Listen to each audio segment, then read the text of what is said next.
Every year you see Salvation Army personnel and volunteers ringing a bell and collecting donations outside grocery stores across the Mid-South.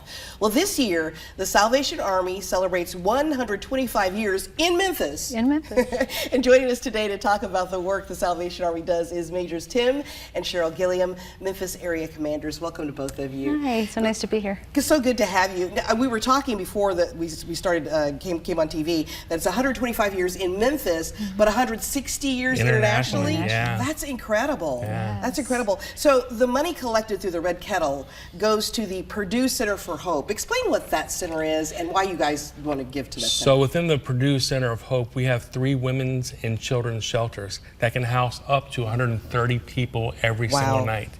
And right now we are at capacity. And so we're the largest homeless shelter for women and children in the Mid-South. And so the money goes to help pay for those programs as well as other social services, wraparound services that we provide out of that facility. Right, and I know the Salvation Army has one of the only specially designed residential assistance programs for women without children as well. Correct. What resources does the AutoZone Single Women's Residence provide? So we have that helps provide funding for our single women, people who, ladies who would come in with a variety of needs and concerns, and we're able to provide the service that they need, get the ladies off the street, help them move from a position of dependence to independence, and really get their lives transformed.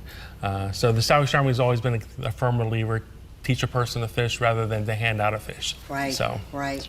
And nearly 40% of Memphis children live in poverty. Yes. How does donating to the Salvation Army and the Purdue Center help those children? We have an extensive youth development program for those kids. So when the moms come in, we also take care of the children and make sure that we have wraparound services for them, including counseling if necessary. So they are a priority in our building for sure.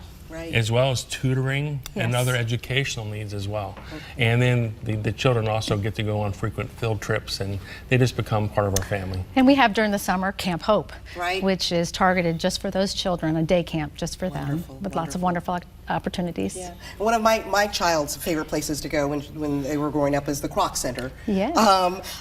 What kinds of activities and resources can Memphians get at the Croc Center?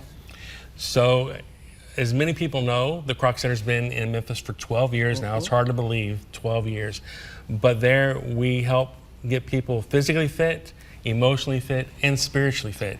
And so we have a plethora of services, whether it's working out, being a part of a basketball or pickleball league, but we also have a summer camp just for kids at the Croc Center as well. So it's just an amazing campus where you can have all those needs met in one location. That's incredible. Yeah.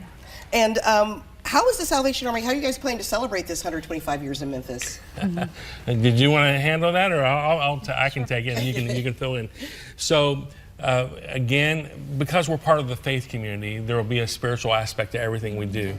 But some of the things that we do every year, we're just going to spice it up. We're going to ramp it up a little bit this year. So every week from now until October, you'll see our mobile feeding unit out in the streets, meeting the needs of Memphians and people who live in our community locally with meals and hydration, especially during those summer months when hydration becomes a major issue.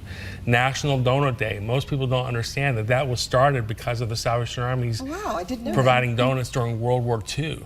And so we're going to ramp up that National Donut Day here locally. But we're looking to culminate things at the end of the year with a huge concert, which we're not quite prepared to announce today, but we'll come to you once we're prepared to let you know who the artist is. Wonderful, wonderful. Well, continued success with all the work that you guys do. You don't need me to say you're 125 years in Memphis, 160 years internationally, but thank you so much for coming in today and sharing with us what you all do with the Salvation Army. And again, Majors Tim and Cheryl Gilliam with the Salvation Army. Thank you guys. Thank you for having us. Joe, back to you.